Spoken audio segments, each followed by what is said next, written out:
باللہ من الشیطان الرجیم بسم اللہ الرحمن الرحیم اللہم صلی علی سیدنا و مولانا محمد وعلی آلہ وصحبہ وبارک وسلم۔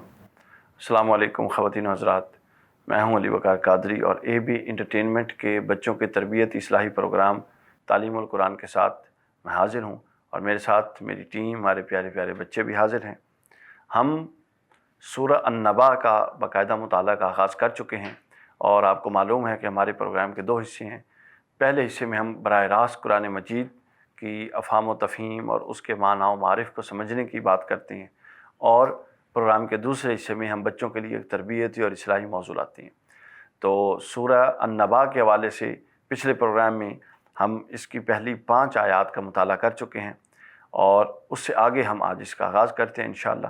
بسم اللہ الرحمن الرحیم۔ اللہ تعالیٰ نے فرمایا، اعوذ باللہ من الشیطان الرجیم، بسم اللہ الرحمن الرحیم، الم نجعل الارض مہادا والجبال اوتادا وخلقناکم ازواجا وجعلنا نومکم سباتا وجعلنا اللیل لباسا وجعلنا النہار معاشا وبنینا فوقکم سبعا شدادا وجعلنا سراجا وہاجا وانزلنا من المعصرات ماء ثجاجا لنخرج به حبا ونباتا وجنات الفافا۔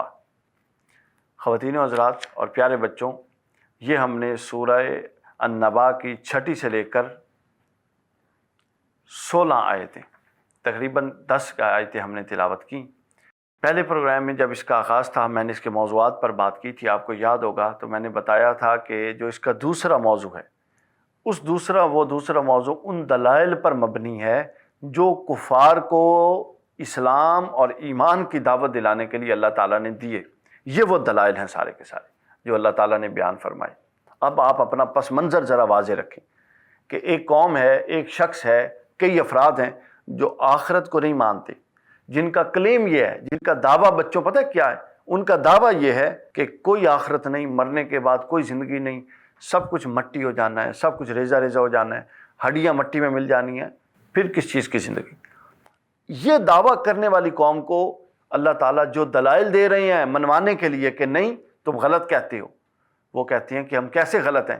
اب اللہ تعالیٰ نے فرمایا، الم نجعل الارض مہادا، کیا میں نے تمہارے لیے زمین کو نہیں بچھا دیا؟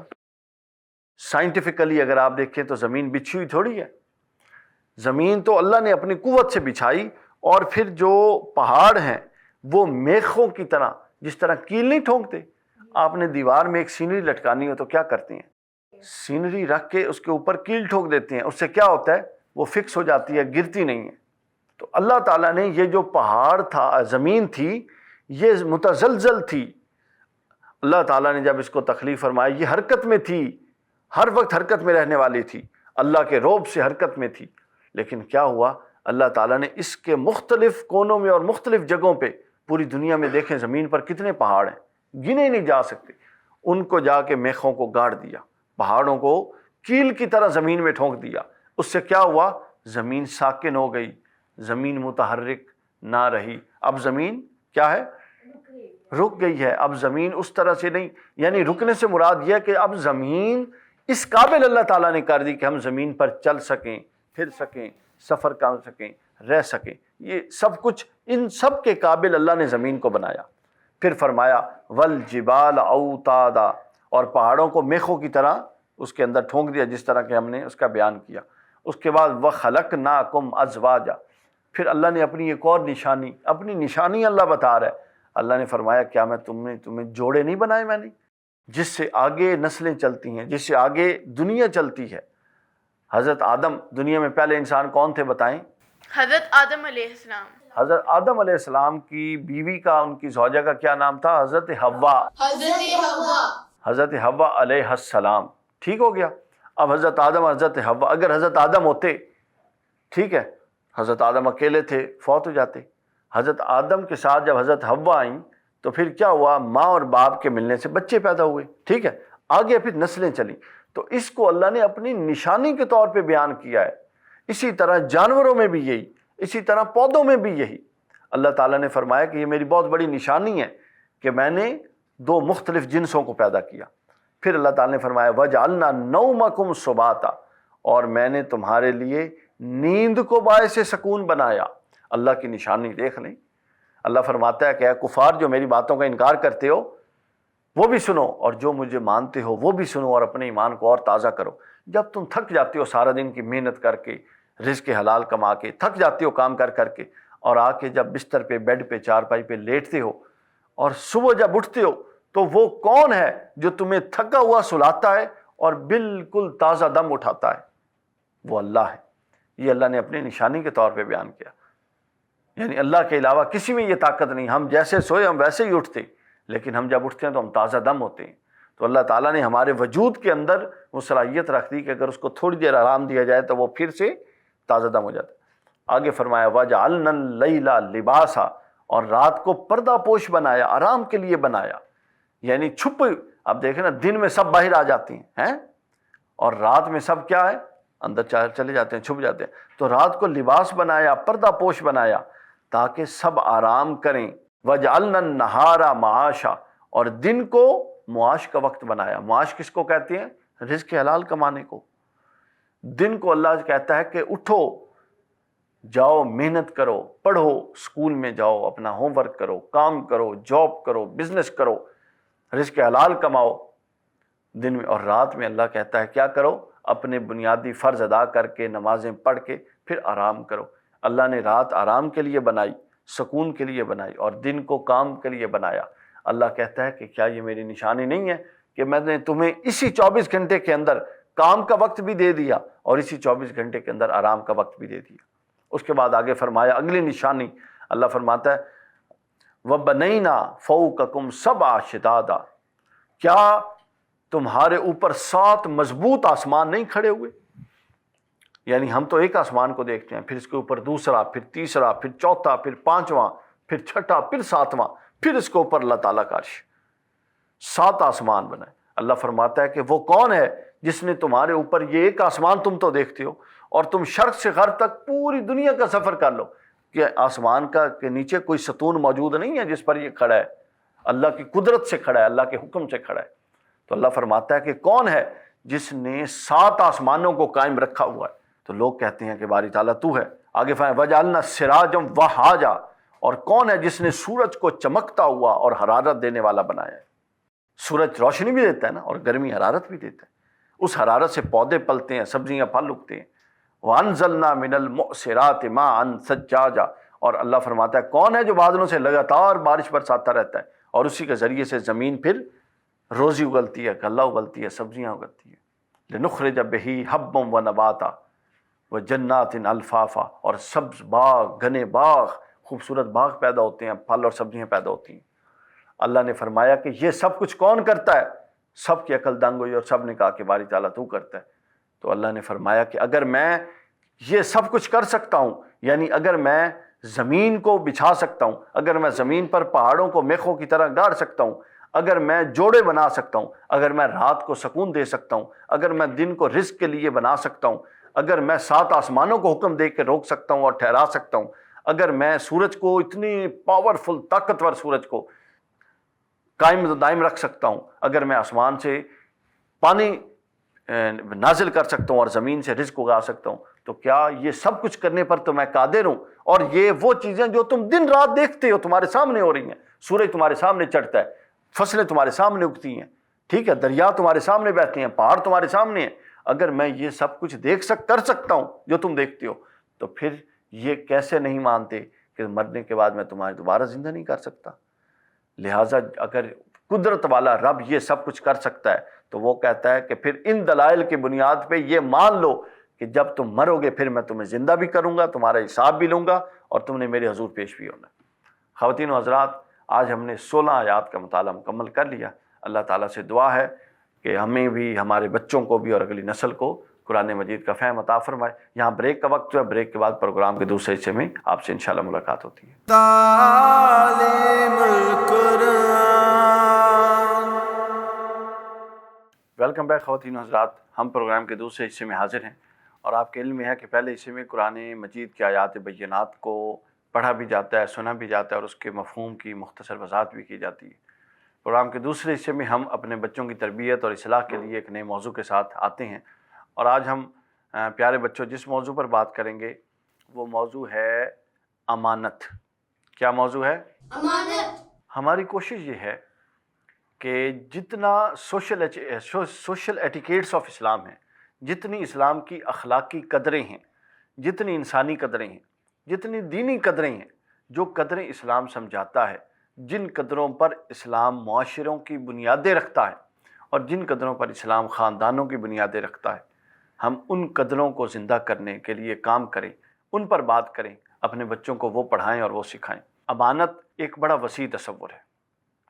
امانت کا اگر اس کی کوئی مختصر تعریف کرنے کی کوشش کی جائے تو اس کی تعریف یہ ہو سکتی ہے کہ جو چیز تمہارے پاس رکھی جائے، جو کوئی کام تمہارے یا ہمارے سپرد کیا جائے، اس چیز کی پوری حفاظت کرنا اور اس کام کو اسی طریقے سے کر دینا جس طریقے سے کرنے کے لیے کہا گیا تھا، یہ ہے امانت۔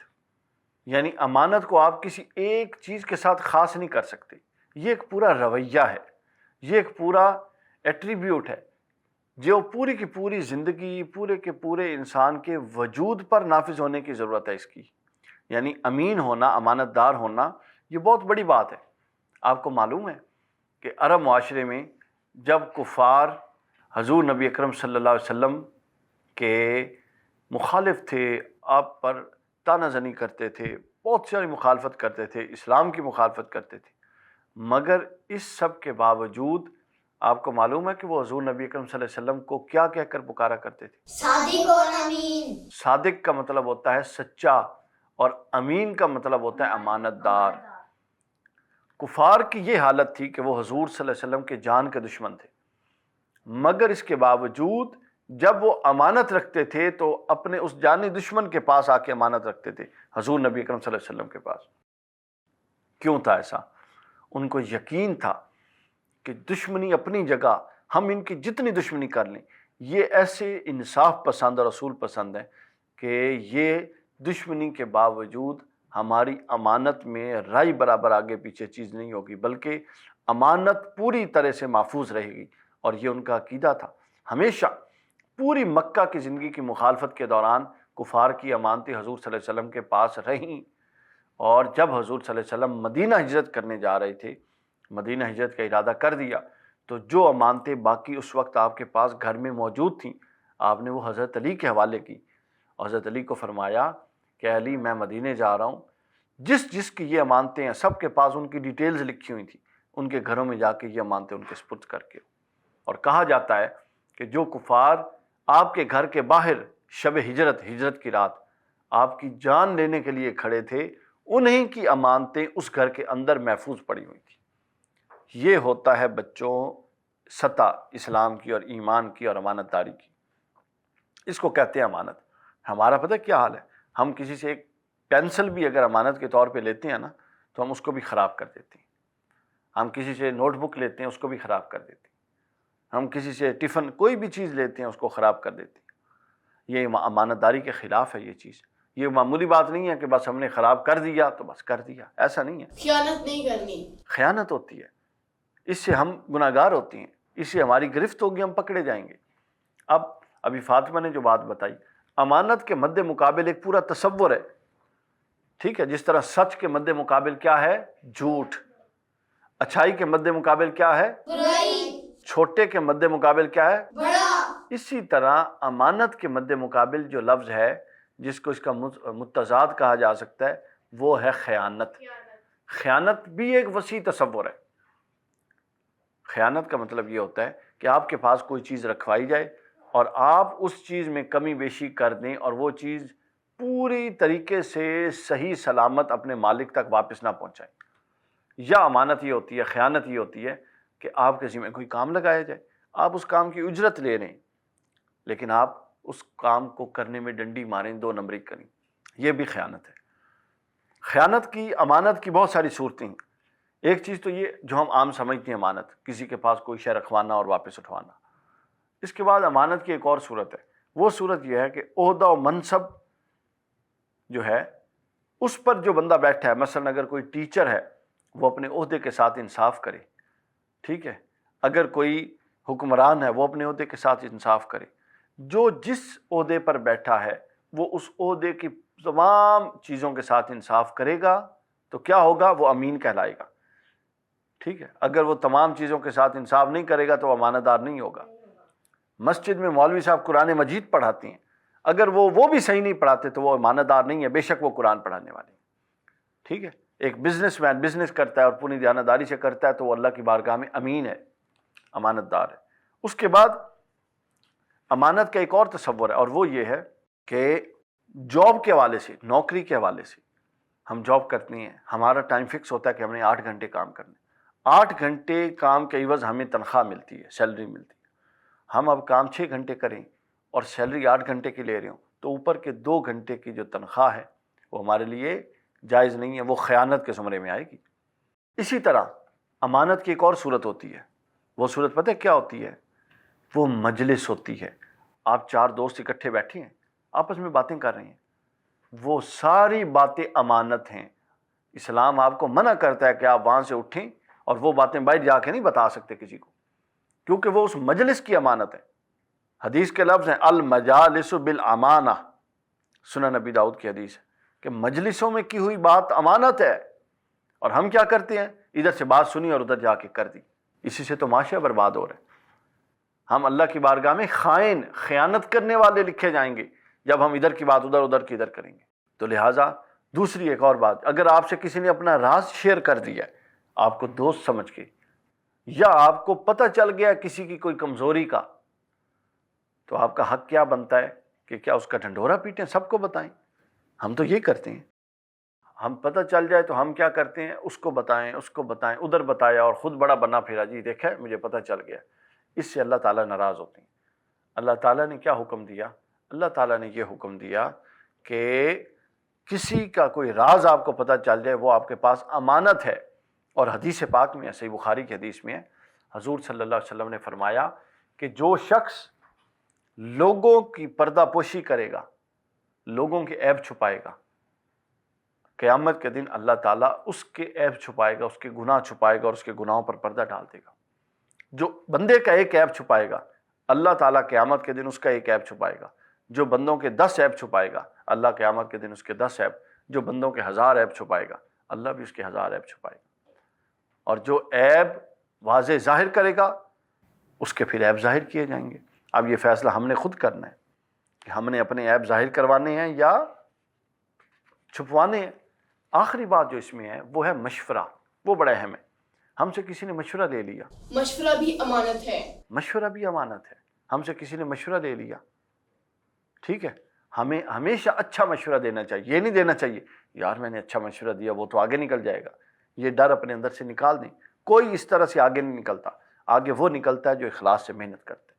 تو مشورہ بھی امانت ہے۔ تو پیارے بچوں اور خواتین و حضرات، یہ امانت داری ایک ایسا وصف ہے، اگر ہم اپنے گھروں میں اپنے بچوں میں اس کو پیدا کر لیں اور اس کو پیدا کرنے کی طرف اقدام اٹھا لیں تو یہ 100 بیماریوں کا ایک علاج بن سکتا ہے۔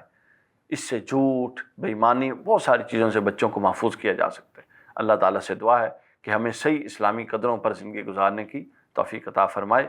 انشاءاللہ اگلے پروگرام میں آپ سے ملاقات ہوگی۔ السلام علیکم ورحمۃ اللہ۔